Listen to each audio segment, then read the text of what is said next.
Alrighty, I will go ahead and get started. So hello and welcome to Product Photography.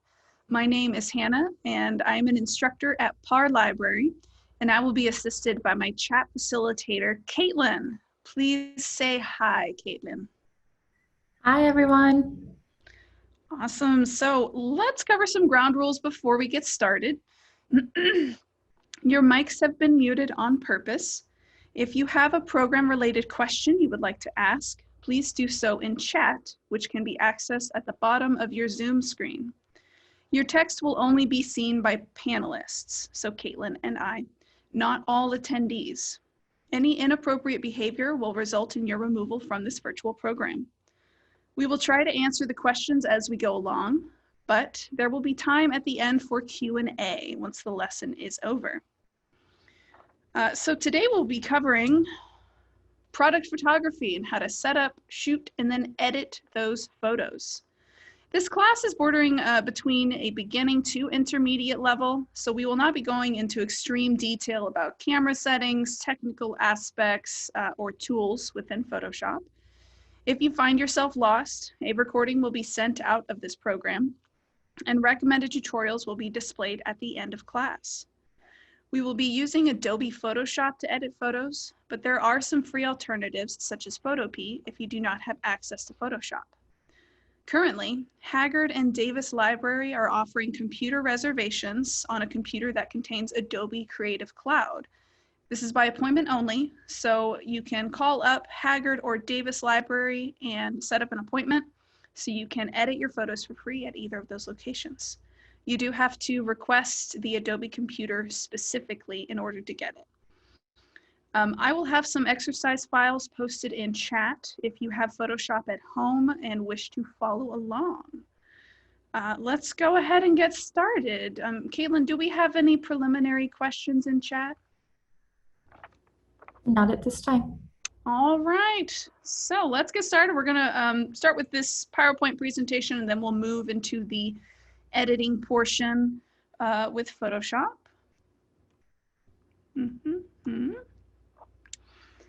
So how this class is going to work, we're going to do the setting up the shot, we're going to list all the supplies, we're going to talk about the importance of lighting, and then we will dip into Photoshop. So you are going to need a camera to take photos of your products. So if you have a DSLR, that is awesome. A DSLR stands for a digital single reflex lens,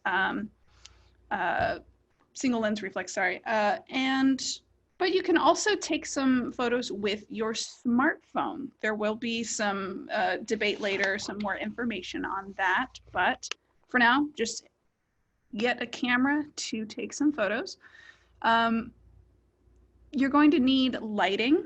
So you can use natural lighting, like shooting in an open window, some natural sun, or artificial. I recommend 2 to 3 point lighting, which we will cover in a later slide, and a diffuser to soften the light. I do recommend that you have a background to shoot against.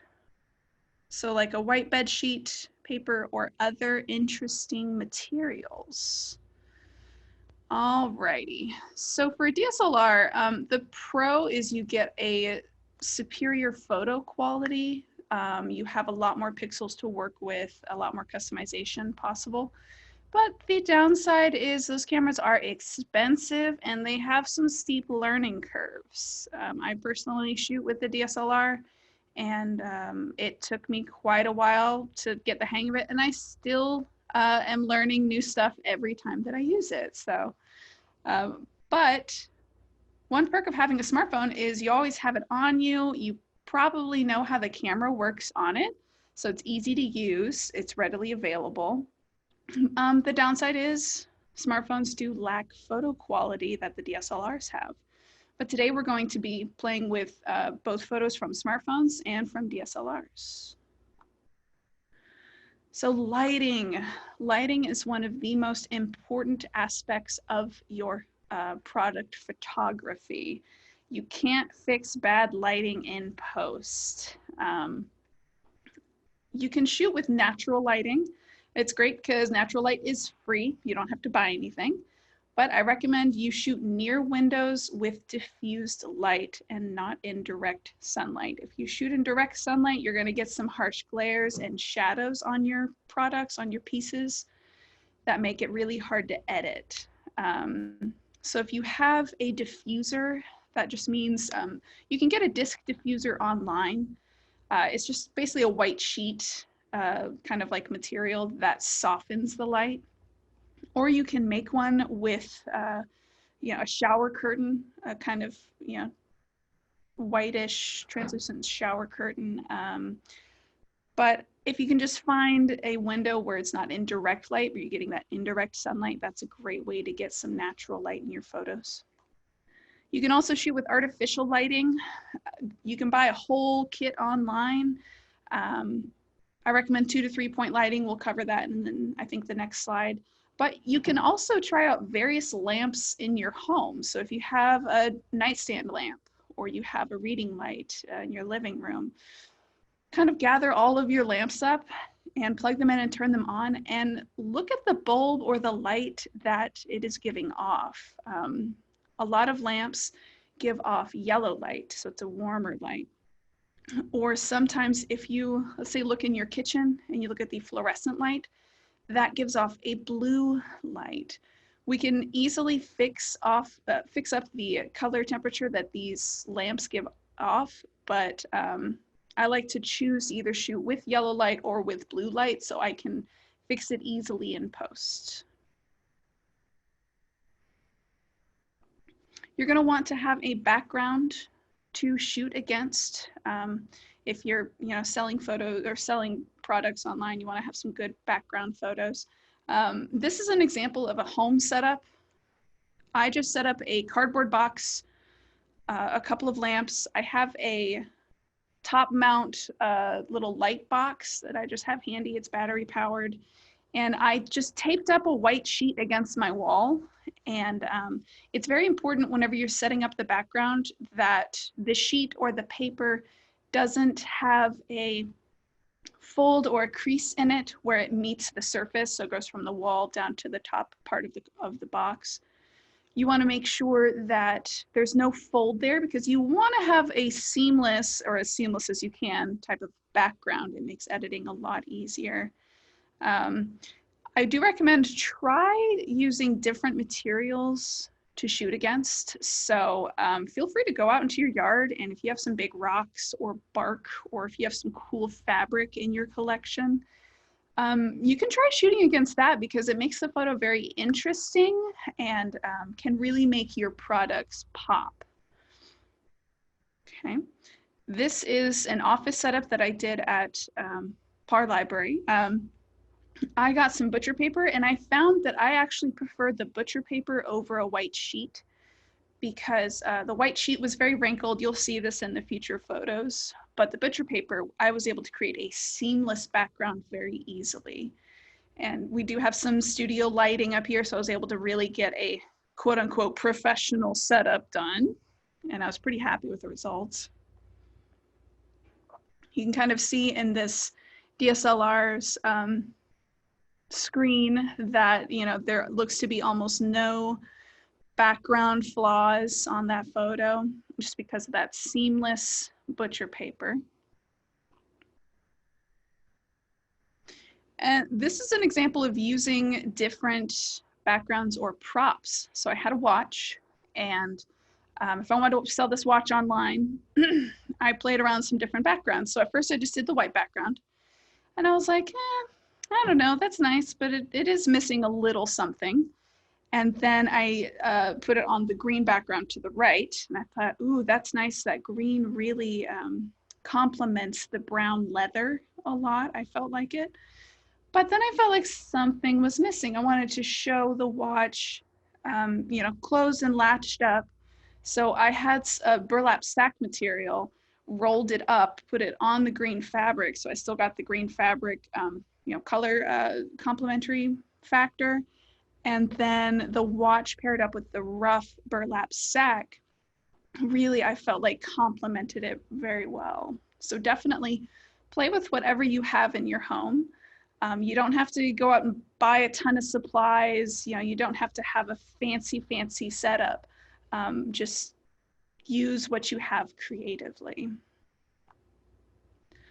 All right, so we are moving on to lighting. I hope I'm not moving too quickly. If you have any questions, please post them in chat, and my assistant will, my chat facilitator will read them to me.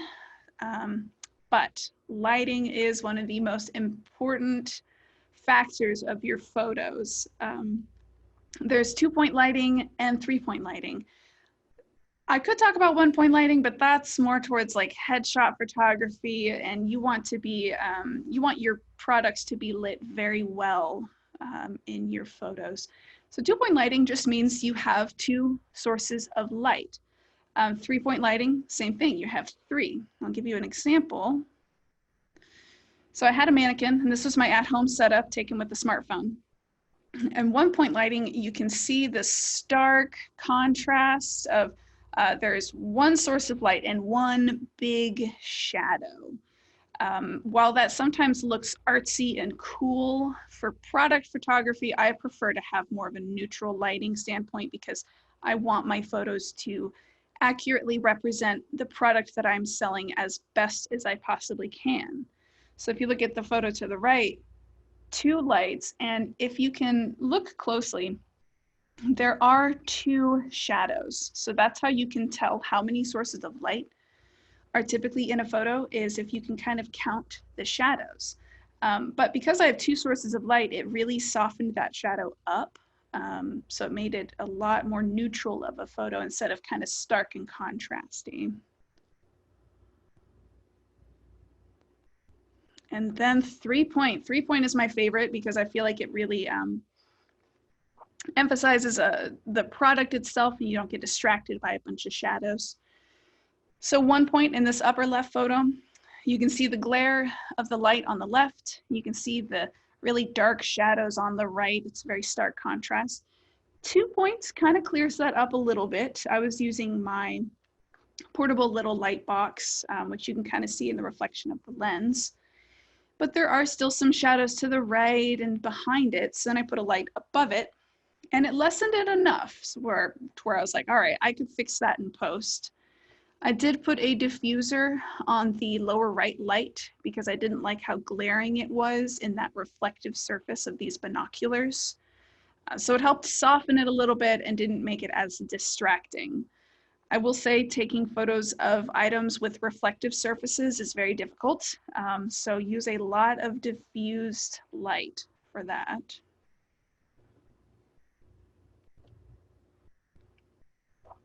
And this was with the DSLR.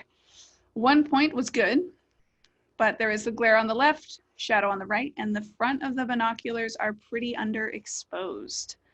2-point improved that. You got a little bit of a nicer light on the right, but I still wasn't super happy with the shadows below the front of the binocular set.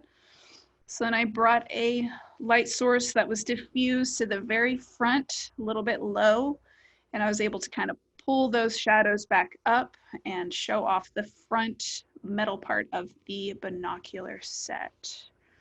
So that turned out pretty good. The background looks flawless. You know, there's no wrinkles I have to edit out, so I'm pretty happy with that.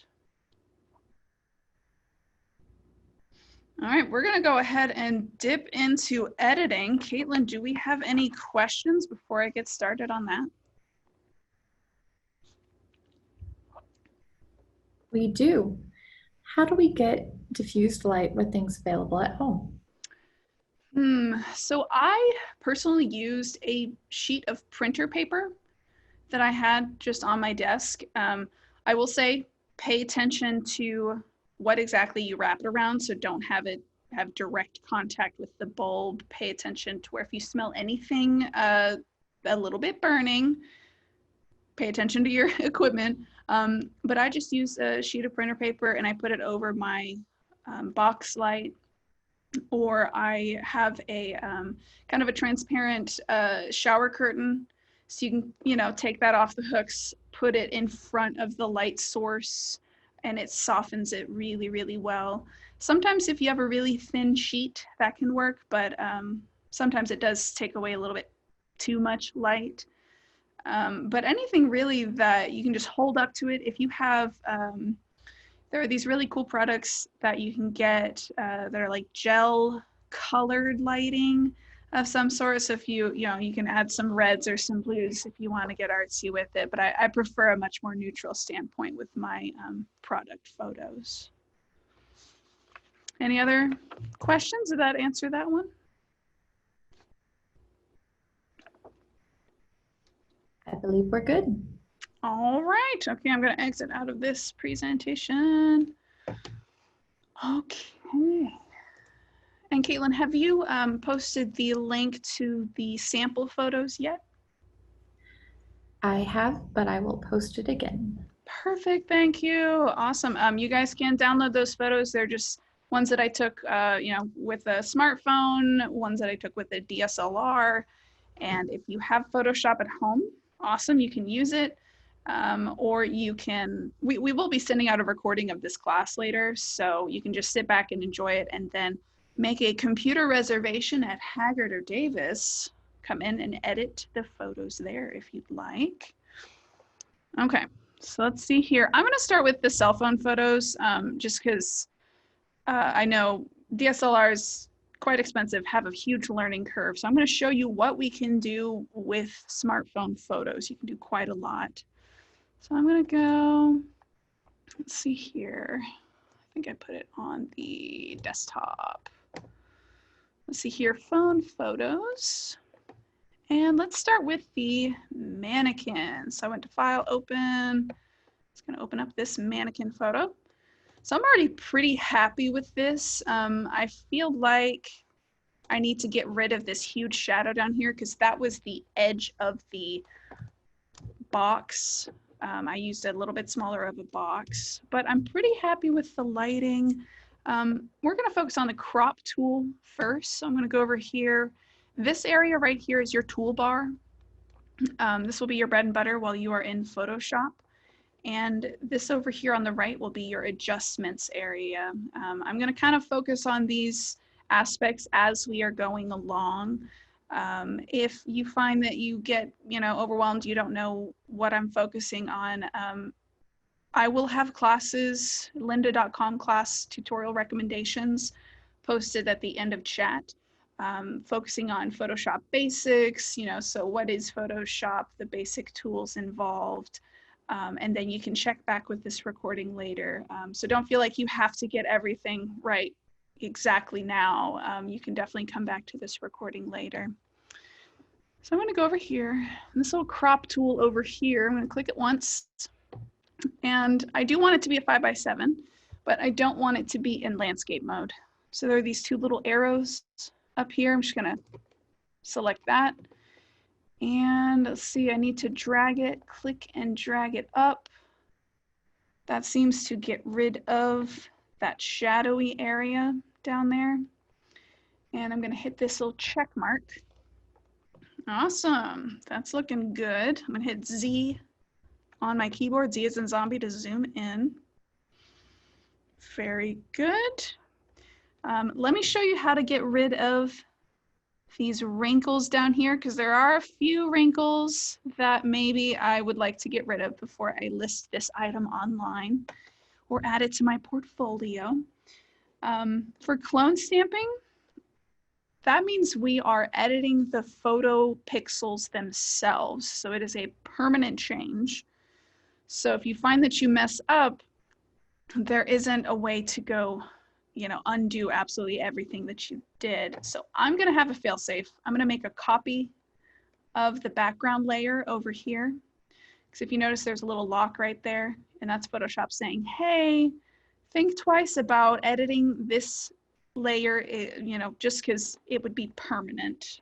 I'm gonna do duplicate layer. And then I'm gonna zoom up to this upper left corner because I see those wrinkles. I'm going to hit S as in Sam on my keyboard. And the trick with the clone stamp tool is you want it to be a little bit bigger than what you're working with. And I prefer it to be a little bit softer. So if I were to do this now, let me see if I can show you an example. it would be a very harsh line. There we go. Which works in some situations, but for these wrinkles, I want it to be a lot softer of a brush. So I'm going up to this options bar up here, and I'm changing the opacity down to about 60%, and I'm doing the same for flow. All right. And for the clone stamp tool, you're gonna have to sample an area that is unaffected by the wrinkles.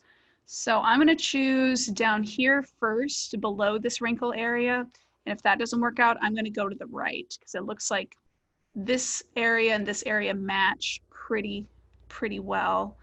So I'm gonna go down here, and I'm holding Alt on my keyboard, and it turns into a little bullseye. I'm gonna left click once, and I'm gonna hover, and I'm just gonna left click and drag, and I'm essentially painting over, there we go, painting over this, these wrinkles.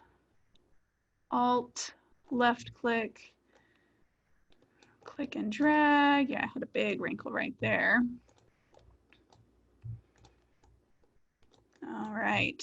And I'm making multiple passes. Instead of doing 100% opacity and 100% flow, I like to do multiple passes instead, because it helps it blend a lot more.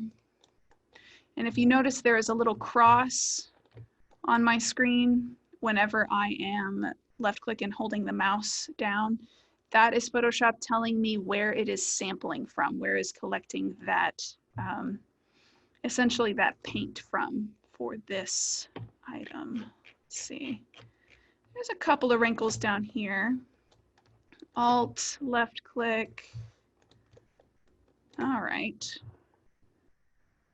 Okay, that's looking much better. A perk of Photoshop is you can go down to your layers panel, and there is this little eye icon. You can toggle it off and on and really see the difference. So it's off and on. Much better, much smoother background. Let's see. I don't think I need to do any color editing on this photo. I feel like it has pretty neutral color tones. I don't see any blues or any yellows in the background. So I'm gonna call this one done.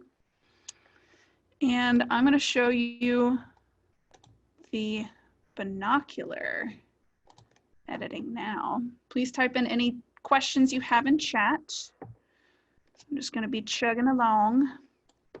All right, this photo is gonna be a lot more work because I did not iron that sheet out before I decided to take that photo.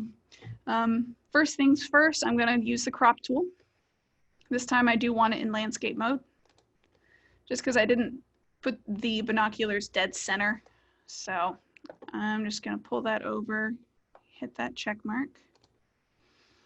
Wonderful.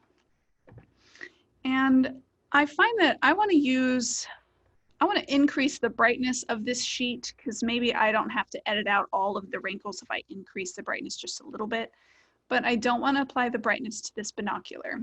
So I'm going to go over here to the lasso tool, keyboard shortcut of L, and I'm going to draw a shape around this binocular set, and I'm going to meet up with my origin point. It's very important whenever you are using the lasso tool, that you meet up with your origin point. Otherwise, Photoshop tries to guess where you're trying to go, and it does not always do a great job. Cool, okay. I found that I kind of messed up over here. I didn't quite get it in line with the binocular area. So if you draw with the lasso tool and you find that you need to exclude an area, you need to take away from your selection, if you hold Alt on your keyboard, a little minus will appear next to your lasso tool. You go back in and you can take away from your selection. On the other hand, if you found that you, like I clipped into the binocular over here and back there, if you want to add to your selection, with your lasso tool selected, hold Shift on your keyboard, and that will add to your selection. The little plus will appear and it will add to it. Alrighty, so I drew the shape around the binocular set, but just because I didn't want to draw all the way around the border. So I'm going to right click and select inverse. And now I have the sheet selected. I will show you this first before I show you feathering. If you don't do this process called feathering, you get a very stark line around the area you selected and it doesn't blend very well. It looks very photoshopped. So the process of feathering helps out with that. Let me see, I'm gonna keep it at 5. I'm gonna keep it at 5 pixels. And let's see here. I selected the brightness and contrast adjustment layer and it added it to my layers panel. And I'm just gonna increase that a little bit. Do a little before and after. It's already getting rid of my wrinkles quite a bit, which I'm a big fan of. Okay, I think that looks pretty good. I don't like this stark shadow back here, so I'm gonna lasso tool that as well and see if I can get rid of that. That might be a little bit harder, but see what 5 pixels looks like. Let's see, let me try feathering that a little bit more. Let's see what 10. All right, that softened it quite a bit. A little bit better at least. All right, let's see. I might want to do a little bit of color editing in here, just because I see a little bit of maybe yellow. So this little color balance adjustment layer right here, depending on what type of lamp or lighting source you're shooting with, you will most likely have to color edit your photo just a little bit. So I'm gonna go over here and I do see a little bit of yellow up here because I was using more of a yellow lamp. So all you have to do is add the opposite color. And very minor adjustments. You don't have to go absolutely, wild with it. But I'm already seeing a nice improvement. That's before and that's after. Much better. I will say whenever you are color editing your photos, you want to remain as accurate as possible to the product in front of you. Your smartphone and your DSLR will most likely shoot with a color profile. So that means that the little computer inside of your phone or your camera is going to try its best to accurately take the photo, but it may apply some yellow, it may apply some blue, it may apply some red to it to try and make certain colors pop in your photo. But sometimes those photos aren't accurate representations of your product. I know that there's, nothing more disappointing that whenever you are online, you buy a product, you get it in the mail and it is a completely different color or tone, and it's not what you wanted at all. So I will say whenever you are color editing, be very cautious and try to make it match the product as best as you can. Okay, I'm pretty happy with this photo. I mean, I would, list that online, cool little antique binocular set. I do have some other angles that I like to play with that I'll show you in the DSLR photos after this, but for the most part, I'm pretty happy with both of those photos. Any questions on the smartphone portion of this class, Caitlin? We are good. All right, on to the DSLRs. Okay, for this one, I'm gonna go into the binoculars again. And I'm going to use the one titled 3-point. I'm gonna do open. first thing I noticed when I pulled up this photo was, wow, I shot super blue. I don't know if you guys can tell, but there is a very, very blue hue or tone to this photo. I just didn't catch it whenever I was shooting with my DSLR. But great news, we can fix it in post. Let's see here. I'm gonna go over to this color balance adjustment layer. Select that once. And I'm gonna show you how to adjust it in midtones and also within highlights. So midtones just means it applies to kind of everything in general in this photo. And I have specific numbers I'm going to type in here because I did a lot of experimenting before the class. And I'm going to do, let's see, -24 for blue. Very nice. Already a big improvement. And then I'm going to go over to highlights, and highlights means it's just going to affect the brightest areas of your photo. So, you know, glaring parts, bright parts, and I'm going to do -28. Much better. See, maybe I'll pull that back just a little bit. Yeah, so maybe around a -20 looks best to me because I have the, you know, binoculars in front of me, so I can look at them in this light and be like, okay, that looks most accurate. So that's a before, very blue. After, a lot more neutral. I don't think I need any background editing. I mean, this looks pretty seamless. I like the shadows down here. They're very minimal. I did catch the light box that I was using in the reflective lens, but there's nothing I can really do about that. That's fine. Let's move on, since this one's already pretty good to go. With smartphone photos, you're gonna have to edit them quite a bit more if you're like me and you don't iron your sheets before you take photos. But DSLRs, they really take a lot of the, you know, work out of the editing portion. If you shoot right the first time, it's less work in post. So let's move on to, I'm gonna do a kind of back corner. Because I do like in product photos having the product at a slight angle.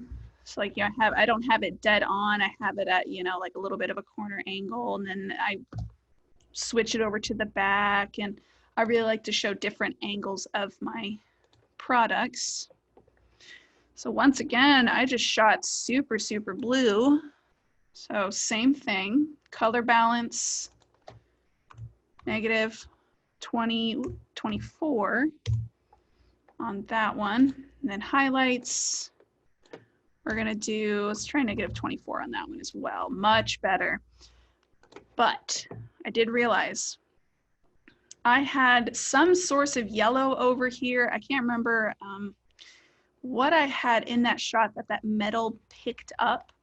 If you're taking photos of products or people, always wear neutral colors whenever you are taking photos. So if you're wearing a bright yellow t-shirt, bright red or orange, it will show up in your photos and you're gonna have to edit it out later. So I'm gonna use the lasso tool again, keyboard shortcut of L, and I'm gonna select this yellow area. And let's see if I can meet up with my origin point. Awesome. I'm gonna feather that. Let's see what 5 looks like. And let's see if we can get that yellow out of here. Okay. Let's just see what, ooh, much better, much better. All right, yeah, that looks really good. Before and after. I don't think I need to adjust the highlights on that. I feel like that looks pretty accurate to what I have right in front of me. Yeah. Looks pretty done. Once again, no background editing needed. It looks really seamless. I like this angle because you get to see the back of the binoculars. That's it for this photo. We're just blowing through these pretty quickly. The perk of DSLRs. Any questions yet, Caitlin?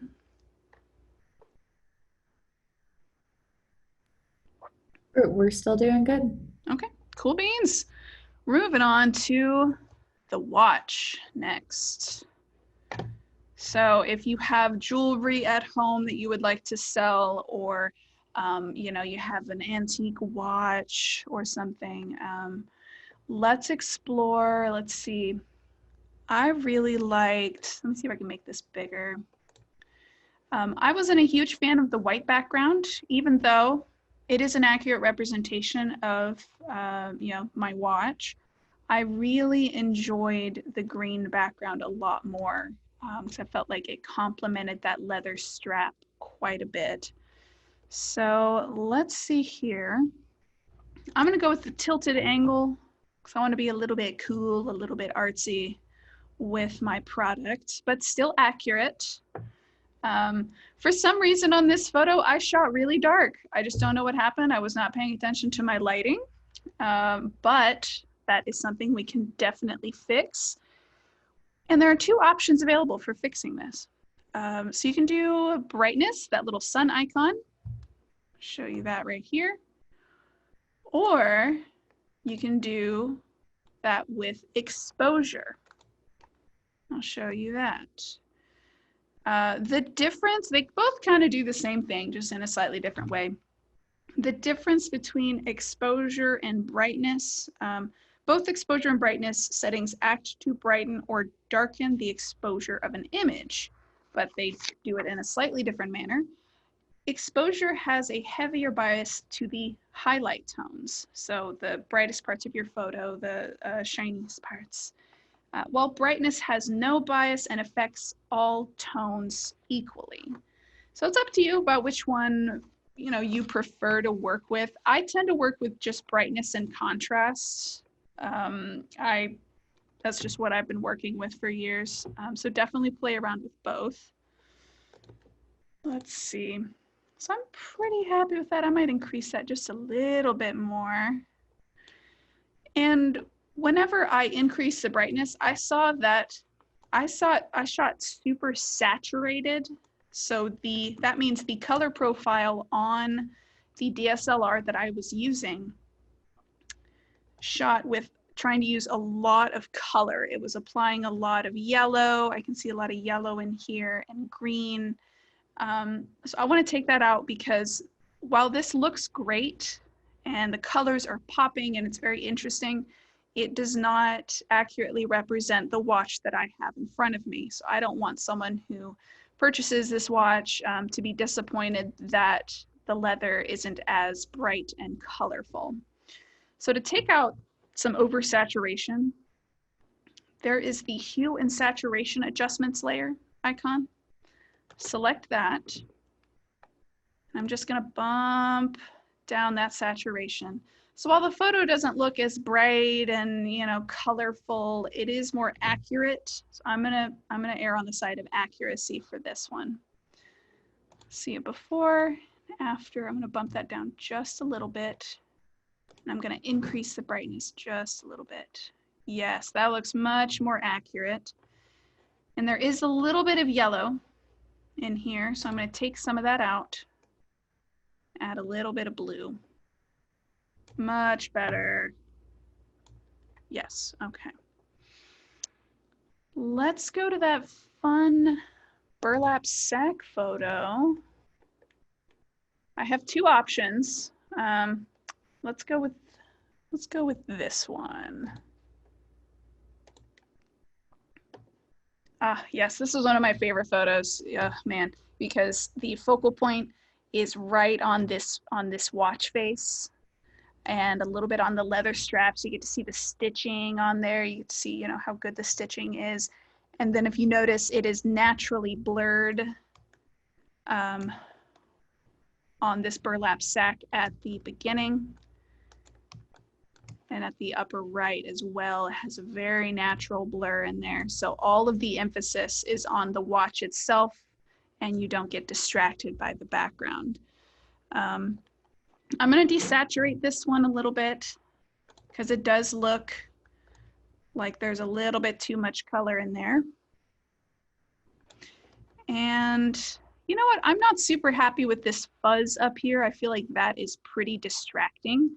So I'm gonna do the same process I did before with the mannequin where I clone stamped out the wrinkles. But for this one, I'm gonna clone stamp out the little bit of fuzz up there. So I'm gonna right click my background layer, duplicate layer. I'm gonna zoom in over here and hit S on my keyboard. And let's see, Alt, click, much better. Multiple passes, just left clicking, just because I don't want people to get distracted by looking at this weird little fuzz up there. And there's like a weird little fuzz down here. So let me see if I can get that out. Lessened it. That's pretty good. Very nice. I think with the focal point being perfect on there, I desaturated it. I don't think I have to adjust the brightness at all. Let's just see. Nah, that's pretty bright on its own. Okay, that's it for this watch. We have enough time. Let's dip into the painting category. For me personally, taking photos of artwork to sell online is one of the hardest elements for myself, just because paintings have a natural light glare depending on the material that you use. They're really hard to get a straight, dead on angle on them. So this isn't the best photo in the world, but it'll do. And I'm gonna have to do quite a bit of color editing because it definitely applied a little bit of a color to this photo. I will say, try to reduce the glare a little bit more on your photos than what I did with mine. I should have moved my light sources back a lot further and used more diffused light because I did get quite a big glare on that lower portion on this corner. I did a top-down view, so I put this painting on a table, surrounded it with lights, and then I got up pretty high and I took a picture of what I thought was, a straight down angle. I don't think I got it just right, but that's one option. Or you can take a photo of your pieces, having them propped up, and you're on the floor in front of them, kind of squatted down. Different strokes for different folks. This is just the angle that I chose for this one. And you may be wondering why I have some bits of twine and some paintbrushes that are on the piece directly. And if you're selling art online, there is always the risk that someone may want to copy it, take it, because your artwork is so awesome and other people love it, and maybe they want to take it for themselves. So instead of applying a watermark, which is certainly possible within Photoshop, I like to add some interesting textured bits instead. It makes it a little bit more difficult for people to steal the artwork or copy and paste it and claim it as their own. So if you get the painting at a different angle, that's harder for people to steal. I put paintbrushes on it to where it kind of interrupts the design, and people can't exactly clone stamp that out super easily. And then a little bit of twine just to make it even harder on people. And it adds a very interesting look to your piece, adds some personality. And you can do this with whatever you have lying around your house. Go get some twigs out of your garden and put it on top. Or if you can find like an old wasp nest or something, you can just put that on top, make it look really artistic and cool, because this is a photo of art. Let's see, I'm gonna crop this first because I didn't have enough green fabric or burlap sack to really spread out. So I'm gonna crop this, use the crop tool. Yeah, let's do landscape. I'm gonna have to zoom in because I don't want any of this white area. So I'm gonna pull this corner in. Let's see if that'll do it. Click and drag it up. I want to make sure I get all corners of the art piece in there. That looks pretty good. Hit the check mark.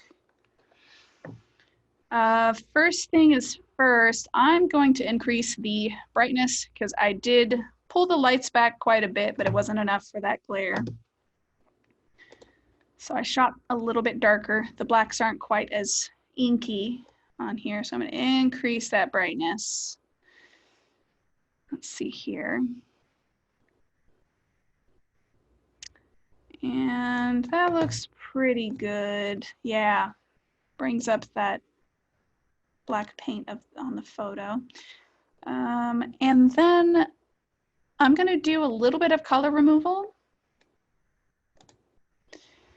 This is where it gets a little bit dicey whenever you are editing photos of paintings and artwork, because it is very hard to match it exactly.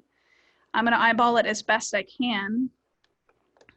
So I still shot with a little bit of blue, and I really want that gold to look a little bit more accurate to what the piece looks like in real life.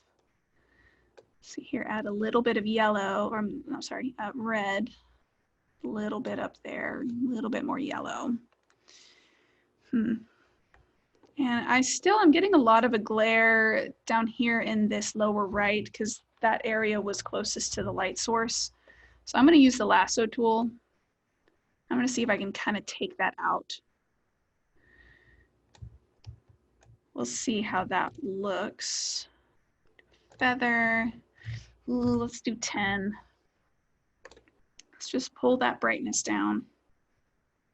All right, that does look much better. It's still pretty glary, but looks pretty good.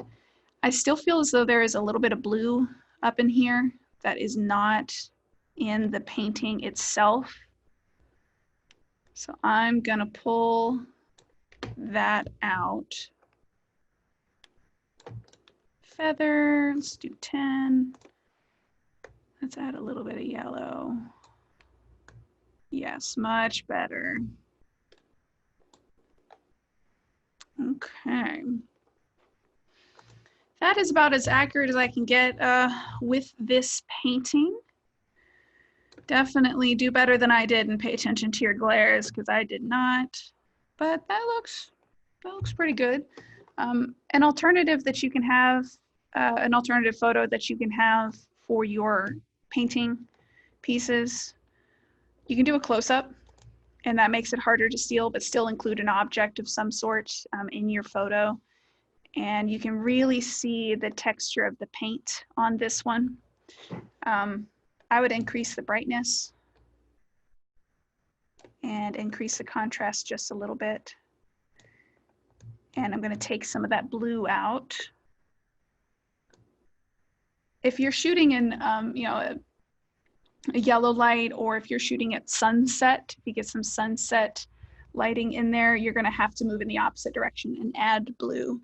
But I shot indoors with very blue light. Yeah, that looks good.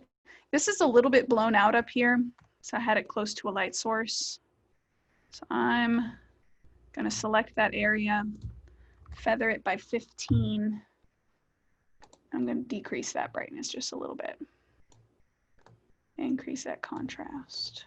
Okay. Yeah, this looks, you know, this was before. This is after. So a little bit more color popping in there, a little bit brighter. The final step to finishing your photos is you want to export them. There's a couple of different ways to do that, but I just like to go to File, Save As, and I select JPEG because JPEG is the most common photo format that any phone can read it, any computer can read it. And I'm going to do painting up close edited. And I like to save it at maximum quality. So if anybody wants to zoom in and look at, you know, my product or my art, I'll hit OK. And let's go take a look at it. think it's in here. Yes, much better. All right, before, after. That pretty much covers it. Let me put up the resources. So you guys have free access to lynda.com with your Plano Public Library card. Lynda.com has premium video tutorials, exercise files. I learned the majority of my Adobe skills from this site. I have some recommended product photography tutorials, or if you found this lesson confusing or a little overwhelming, start with that third tutorial listed on there, Photoshop 2020 Essential Training. That one you can skip around and choose what to work on, so you don't have to watch the entire video. And one final resource for you guys, if you find that you're stuck or you need assistance or you want a little basic run through of an Adobe software, we do offer 30-minute one-on-one session tutorials virtually called Book a Librarian. So you'll go to this web address, or if you Google Plano Library, Book a Librarian, fill out the form with your library card. We will be in contact with you to set up a 30-minute one-on-one virtual tutorial of your choosing. As long as the software isn't rocket science or super advanced or super specific, we will be able to help you virtually. Now's the time for questions. If you guys have any, I'm just going to kind of play around in Photoshop while you guys type in chat and ask us any questions you got.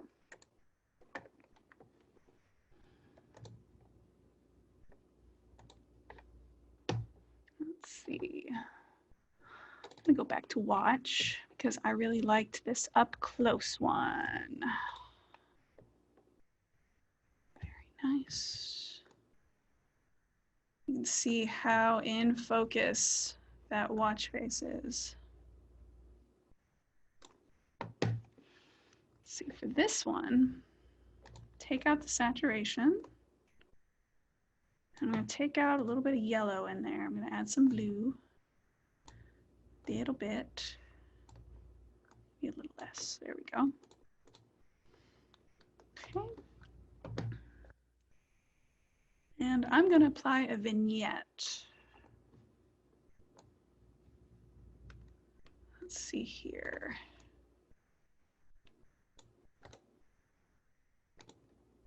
Type any questions you guys have. We're happy to answer them for you. Or if you're peacing out, thank you so much for joining. We'll just be kind of playing around in here for a little bit.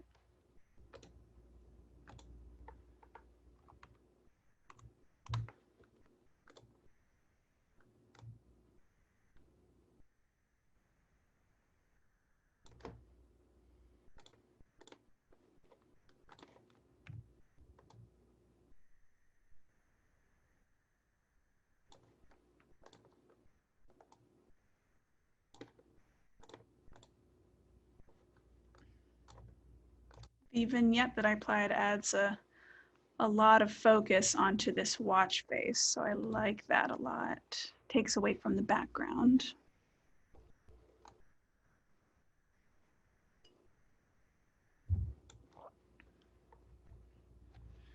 Let's see.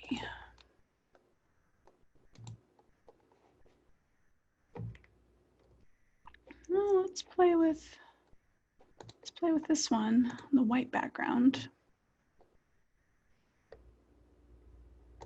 Increase that brightness. Very nice. Get the nice light source on the reflective surface. Genuine leather. Very nice.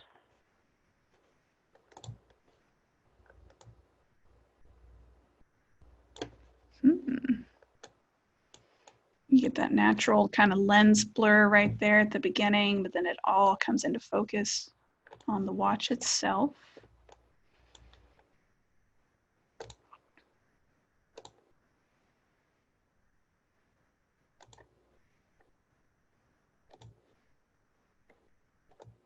Very good. Increase the brightness. Any questions yet, Caitlin? Or You are receiving much praise. Oh, I like praise. I like both. I like questions and praise, but thank you. Let's see here. Back to brightness, increase that even more. Yeah, the white background doesn't look that bad. I was kind of giving grief about it before, but that looks pretty good. I guess I just like a lot of color in my pieces personally, but this looks pretty neat. Emphasis right on that watch face. Really, there's not much else I have to do on this. It's great whenever you set up a photo relatively well the first time because you don't have to go and edit it for an hour to get it to look just right. Very nice.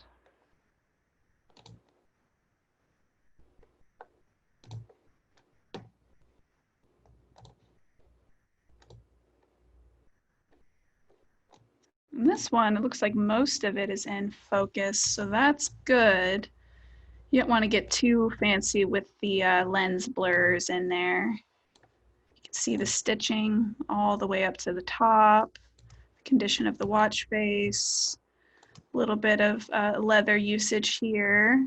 That's fine. We have about 2 minutes left if anyone has any burning questions. So we do have a question that's come up. Mhm. So how do they take an object like the watch that you have in this case and place it in a totally different background? Is that something they can still do, or is it better just? Oh, are they talking about like you take the photo on a white background and you artificially put it on a different background? Is that maybe what they're talking about? Let's see. Let's see. Because it is possible. It's just a lot more work.